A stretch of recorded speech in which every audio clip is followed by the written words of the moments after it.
Government నిర్వహించాలి. అది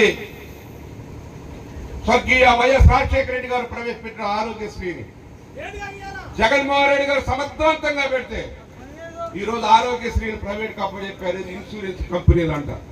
insurance కంపెనీలు ఆరోగ్యశ్రీని అమలు చేస్తాడు. ఇన్సూరెన్స్ కంపెనీ ఇవాళ స్టార్ హెల్త్ ఇన్సూరెన్స్ మీద వచ్చింది పెద్ద వ్యాసాన్ని వస్తా ఉన్నాం.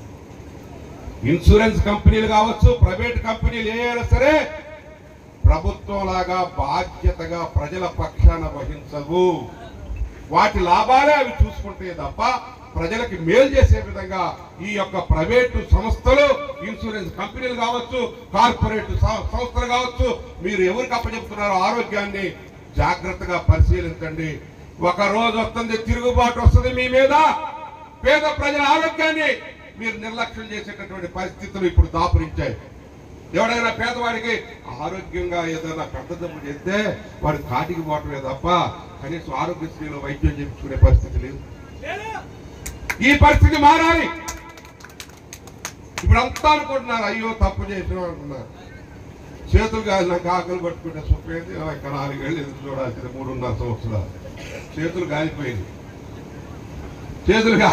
ఆకులు పట్టుకుంటున్నారు. ఇప్పుడు అదే పేద ప్రజలు ఈ రోజు 40% జగన్మోహన్ రెడ్డి పక్షాన ఉన్నారు. రేపు 50% అవుతారు, 60% అవుతారు. ఘనంగా రాబోయే రోజుల్లో జగన్మోహన్ రెడ్డి గారు చేసిన సంక్షేమ కార్యక్రమాలను మర్చిపోలేదు. మళ్ళీ తిరిగి జగన్మోహన్ రెడ్డి గారి 2O పాలనని కోరుకుంటా ఉన్నారు ప్రజలు. కానీ రాజ్యాంగబద్ధంగా 5 ఏళ్లకొక్కసారి వస్తాయి ఎన్నికలు. అందుకనే మనం ఆ రోజు పొరపాటు చేశాం.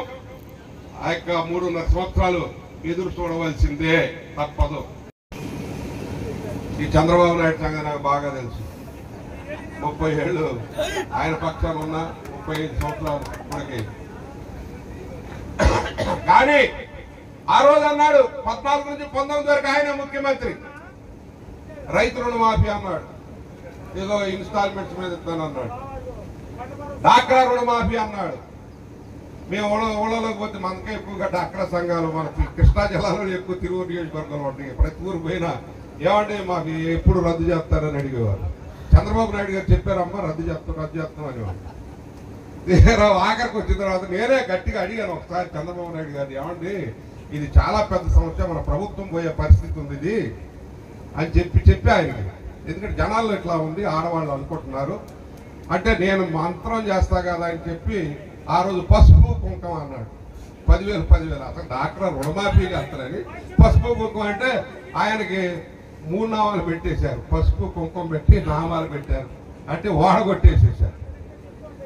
అంటే ఆ రోజు మోసం చేశాడు, రైతులు మోసం చేశాడు, డాక్టర్ మహిళలు మోసం చేశాడు. ఇతను మోసగాడని చెప్పి తెలుసు. కానీ పవన్ కళ్యాణ్ అనే ఒక అతను అడ్డం వచ్చాడు. నేను బాధ్యత వహిస్తా, నేను గ్యారంటీగా ఉంటా, నేను కాపలాదారుడిగా ఉంటాను, నేను ప్రశ్నించే గొంతుకుని అవుతాను అని చెప్పి పవన్ కళ్యాణ్ అనే వ్యక్తి రావటం వల్ల వాళ్ళకు కొంచెం యూత్ లో క్రేజ్ ఉండటం వల్ల అతని సంగతి తెలియదు. ఆయన చేగు వేరా అని అనుకున్నారు అప్పుడు. ఇప్పుడేమో మెట్లు గడుగుతా ఉన్న, గుళ్ళు గోపురాలు ఎక్కేది, కొత్త బట్టలు వేసుకోండి. ఆయన పోరాట యోధుడు అనుకున్నారు. చేగు వేరా అంటే ప్రపంచంలో ఒక గొప్ప మహోన్నతమైనటువంటి వ్యక్తిత్వం కలిగిన విప్లవ పోరాట యోధుడు చేగు వేరా. ఆయన బొమ్మలేసుకొని తిరిగాడు. ఆయన వంచారు, వీళ్ళు మోసం చేశారు, సమాజాన్ని మోసం చేసిన వ్యక్తుల్లో పవన్ కళ్యాణ్. మీరిద్దరు సంతకం పెట్టారా లేదా? బాండ్ మీద మీరిద్దరు సంతకాలు పెట్టారా లేదా? ఇంటింటికి బాండ్ ఇచ్చారు. ఆ బాండ్ ఎంత డూప్లికేట్ బాండ్ అనేది ఇప్పుడు ప్రజలు అర్థం చేసుకుంటున్నారు. అవునా కాదా మీరే చెప్పాలి. రేపు జగన్మోహన్ రెడ్డి గారిని గెలిపిస్తారా లేదా?